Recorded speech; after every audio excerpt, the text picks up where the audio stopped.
और एक और बड़ी खबर आपको बता दें, जहां पर अपराधियों को एक बार फिर से सीएम योगी आदित्यनाथ की वार्निंग सामने आई है। यूपी में अराजकता बर्दाश्त नहीं की जाएगी। सीएम ने साफ कहा, ऐसे लोगों को यमराज के पास भेजेंगे। कोई भी सरपरस्त हो बचेगा नहीं।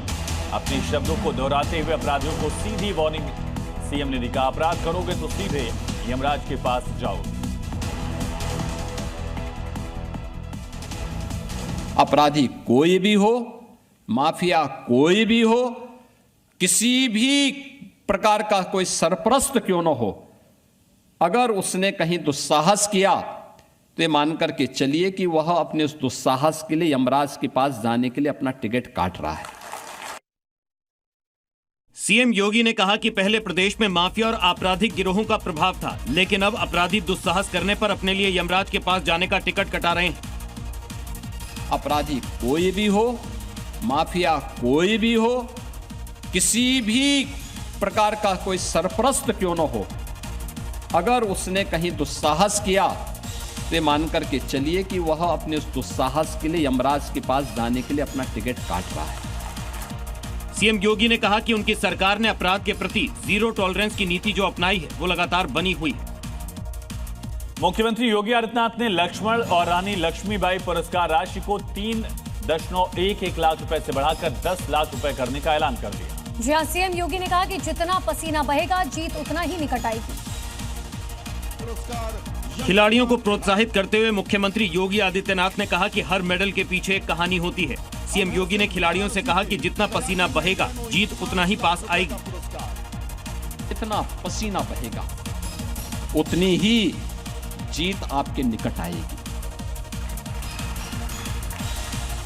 खेल हमें गिरना, उठना और फिर जीतना सिखाता है। कार्यक्रम के दौरान सीएम योगी ने कहा कि खेल गिरना, उठना और जीतना सिखाता है। जो गिरेगा वही उठेगा और जो उठेगा वही जीतेगा।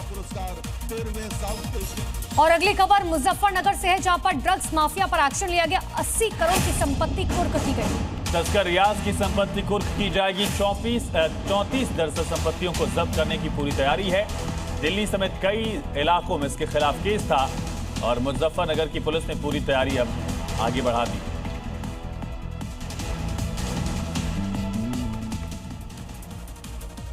शाहजहांपुर में सड़क चौड़ीकरण अभियान में शहीदों की मूर्तियां खंडित होने पर सीएम योगी ने बड़ा एक्शन लिया। मामले में कंपनी पर एफआईआर दर्ज की गई। मामले में संबंधित कंपनी को ब्लैकलिस्ट करने के साथ ही उस पर एफआईआर दर्ज की गई है। इसके अलावा काम करवाने वाले एई और जेई को भी सस्पेंड कर दिया गया है। एक्शन के साथ ही सीएम योगी ने शहीदों की खंडित मूर्तियों को फौरन सम्मानजनक तरीके से रीस्टोर करने और शहीदों की नई मूर्तियों को फिर से लगाने के आदेश दिए हैं। बता दें कि चौड़ीकरण अभियान के दौरान शहीदों की मूर्तियों को खंडित कर दिया गया था, जिसके बाद स्थानीय लोगों में नाराजगी बढ़ गई थी। उत्तर प्रदेश की राजधानी लखनऊ का जल्द ही और कायाकल्प होने जा रहा है। मुख्यमंत्री योगी आदित्यनाथ ने कह दिया है कि लखनऊ अब एआई सिटी बनने जा रही है। मुख्यमंत्री योगी आदित्यनाथ गुरु गोरखनाथ स्वास्थ्य सेवा यात्रा 6.0 समीक्षा बैठक और सम्मान समारोह में बोल रहे थे। इस मौके पर सीएम योगी ने एक बार फिर कहा कि लखनऊ जल्द ही एआई सिटी बनने जा रही है। लखनऊ का तो ये अपने आप में सबसे बड़ा शिक्षा का केंद्र बिंदु है। अब वो एक डिजिटल यूनिवर्सिटी भी बनाने जा रहे हैं। अच्छा है, बहुत सुंदर है, क्योंकि लखनऊ अब एआई सिटी बनने जा रही है। दरअसल लखनऊ की एआई सिटी को एक समर्पित और आत्मनिर्भर टेक हब के रूप में विकसित किया जा रहा है। यहाँ पर आधुनिक data centre, high performance computing infrastructure, AI research labs होंगी।